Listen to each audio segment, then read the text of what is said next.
Boa tarde, boa noite, meus biricutos. Eu não sei em que horário vocês estão vendo esse vídeo, né? Essa aula. Então fiquem todos mundo abraçados e beijados pelo professor Agnello. Eu venho aqui dar essa aula para vocês e vamos iniciar a aula falando das primeiras atividades que vocês vão fazer. Primeira, vocês vão fazer a atividade de leitura do capítulo 3 e vão fazer e a segunda atividade, o exercício da página 60. Vocês vão ler o capítulo, vão fazer os exercícios da página 60. Só que agora eu vou explicar o capítulo para vocês por aqueles resumos que eu procuro fazer para facilitar a vida de vocês sobre a aula. Tá ok? Então vamos começar a nossa aula, que nós vamos falar da expansão territorial do homem pré-histórico. É o capítulo 2, perdão, capítulo 3, sendo que eu já comecei a dar essa aula para vocês, eu só vou fazer uma revisão do que eu já falei e vou fazer uma conclusão da aula, tá ok? Então vamos lá. Primeiro, vocês sabem que o homem surgiu na África, né? O fóssil mais antigo de ser humano foi encontrado na África. Com isso, nós chamamos a África de berço da humanidade, que é bem interessante esse termo, né? Porque lá foi encontrado. Há alguns historiadores que discordam dessa ideia, porque já foi encontrado outros fósseis e tal, mas o que se continua na historiografia escolar é essa ideia de que o fóssil mais antigo foi encontrado lá. E as hipóteses? Aqui eu botei até para vocês se visualizarem, ó.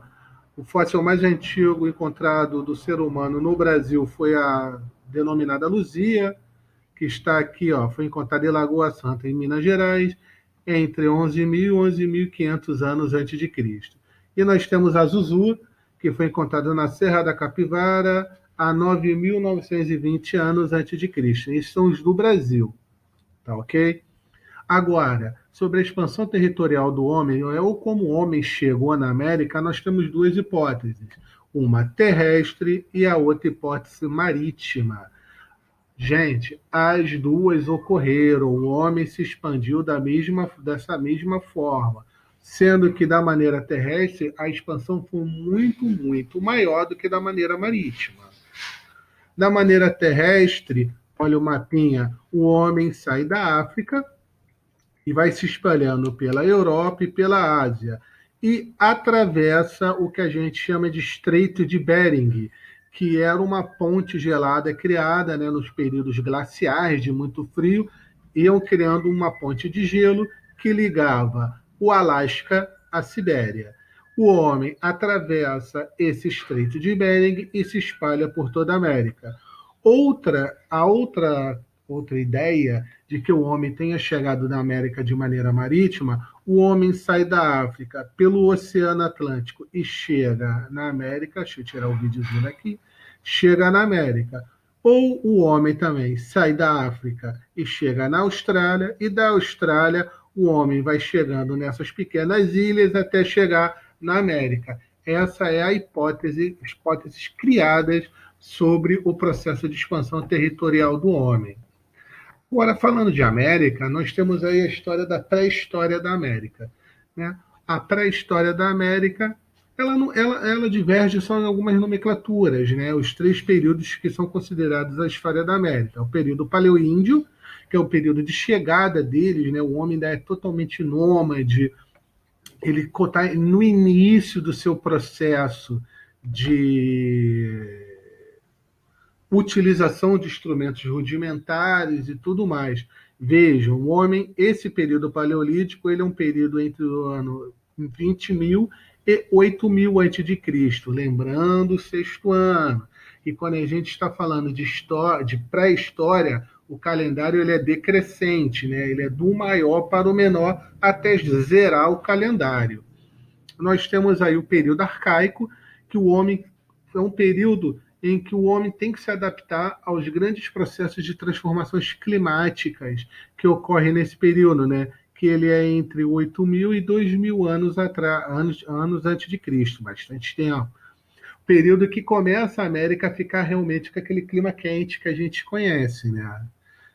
Então, aqui o homem começa, ele inicia, galera, ele inicia o processo de sedentarização dele. Então, ele já começa a, a criar alguns instrumentos, e nesse período também o homem já começa a ter algum manuseio de metal. E o período formativo, que ele vai de 2000 a 1500 anos depois de Cristo. Aí o homem americano já é sedentário, ele já está num processo de dominação da agricultura, ele começa a formar aldeias e cidades, coisas do gênero. E outra característica bem interessante é o processo de produção artesanal desse homem. Agora, povos da Mesoamérica. A Mesoamérica é aquele período da América antes, né, do chegada de Cabral, né, a chegada de Pedro, de Cristóvão Colombo e tudo mais. E nós temos alguns povos aí. Tem outros, tá, gente? Como a gente tenta dar as informações mais básicas para vocês. Ó, os Olmecas surgiram por volta de 1500 anos antes de Cristo, no Golfo do México.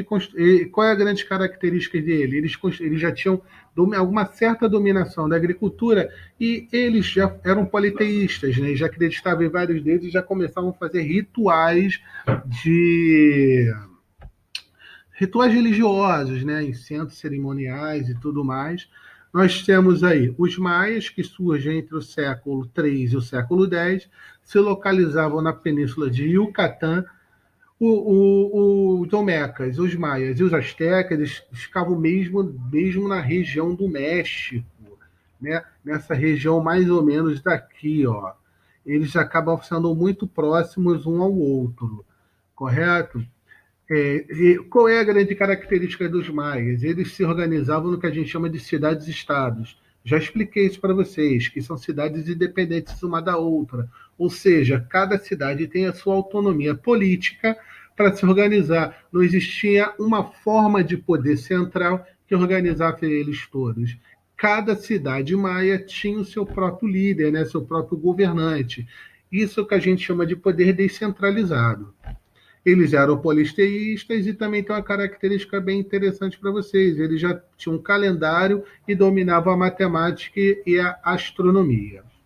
Os astecas, eles surgiram um pouco depois. Dizem até que os astecas que conquistaram os maias, porque a sociedade maia é uma sociedade que basicamente desapareceu, né? Não existe assim vários relatos sobre ela. Então, para alguns historiadores, os astecas conquistaram os maias.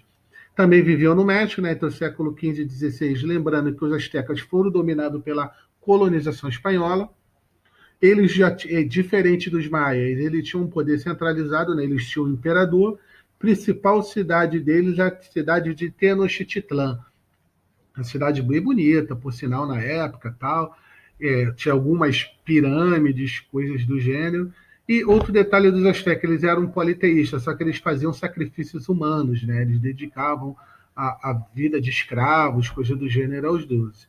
E o mais próximo da gente nós temos os incas, que viviam na região do Peru até a Cordilheira dos Andes, na altura do Chile. Principais cidades, Cusco e Machu Picchu. Os incas têm uma particularidade bem interessante. Os incas, mesmo eles tinham um poder centralizado, né? Tinham um imperador, mas os incas não possuíam escrita. Então, todos os relatos históricos que nós temos sobre os incas são relatos orais, né? Bem interessante, de que as pessoas, além de orais, estudos, esqueci o nome da palavra, de arqueologia, né? Os arqueólogos buscando informações sobre eles. Então, eles não deixavam nada escrito, tá ok? Isso os povos da considerada América Espanhola. Agora, povos do Brasil, nós temos aí os sambaquis, né, que viviam no litoral brasileiro desde o Nordeste até o Rio Grande do Sul. Eles recebem esse nome porque os restos de crustáceos, eles iam deixando amontoado, né, espinha de peixes, coisas do gênero, e iam criando morros, né? Outra característica bem importante do sambaqui é que eles eram baixos, né? Só tinham 1,60 m. Alguns historiadores chegaram e já encontraram novas formas, de novos fósseis, né? Novos relatos arqueológicos sobre que esses sambaquis já eram pescadores e fabricavam grandes embarcações.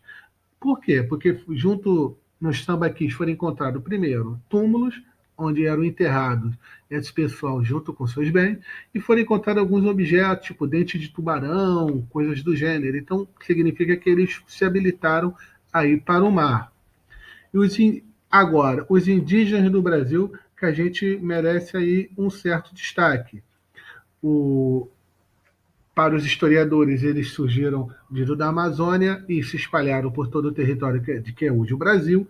Eles já utilizavam um sistema de agricultura pecuária, além da caça e da caça e da pesca, já tinham uma habilidade de cerâmica. Um detalhe interessante: os índios eles não tinham posse da terra, né? Toda a terra era de uso coletivo, todos os habitantes tinham direitos à terra. Então acabava que não existia nada de posse. Até que existia sim, assim, umas coisas bem particulares, tipo martelo, machados, de pedras, coisas do gênero. Cada índio tinha o seu. Mas, exemplo, a caça. O índio não caçava para si, ele caçava para a tribo.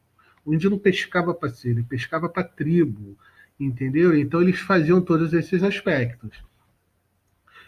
Hoje no Brasil, os índios no Brasil eles não são, eles são divididos por seu tronco linguístico. Nós temos no Brasil três troncos linguísticos: o tronco de linguístico Tupi, Aruac e Macro-G.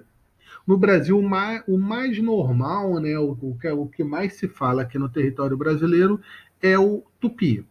Nós temos hoje no Brasil cerca de 240 línguas, né, faladas aqui no Brasil. Alguns índios, no período colonial, eles praticavam um ato chamado de antropofagismo, que é o canibalismo. Gente, não é que o carne humana fazia parte do cardápio indígena, não. Ah, vou comer um índiozinho, tal, não. Não. O índio brasileiro, esses rituais de antropofagia eram rituais de religiosos, né? Eles comiam outras pessoas porque eles pensavam que comendo a carne da pessoa eles podiam absorver a força, a energia, a coragem dos índios, né? Então por isso que eles acabavam fazendo. E era todo um ritual religioso. Os índios também praticavam a monogamia, né? O índio homem poderia casar com mais de uma mulher. E nos índios nós temos aí uma divisão de trabalho bem interessante. O trabalho na tribo indígena ele é dividido por sexo. O homem tinha um trabalho e a mulher tinha outro trabalho. Sendo assim, qual era o trabalho do índio homem? Ele caçava, ele pescava e ele ficava com os trabalhos mais pesados, né? Tipo derrubar uma árvore, construir uma maloca ou oca, né? Coisas do gênero. E o índio homem tinha uma função principal que era lutar nas guerras. A índia mulher, ela tinha a função de cuidar da agricultura, da pecuária, né, dos animais, cozinhar para a tribo e principalmente cuidar dos índios pequenos, né, dos curumim, das crianças e cuidar da organização da tribo. Tá ok, meus queridos? Espero que aí tenha ajudado bastante vocês aí. Tá ok? Fiquem com Deus. Um forte abraço aí e fui.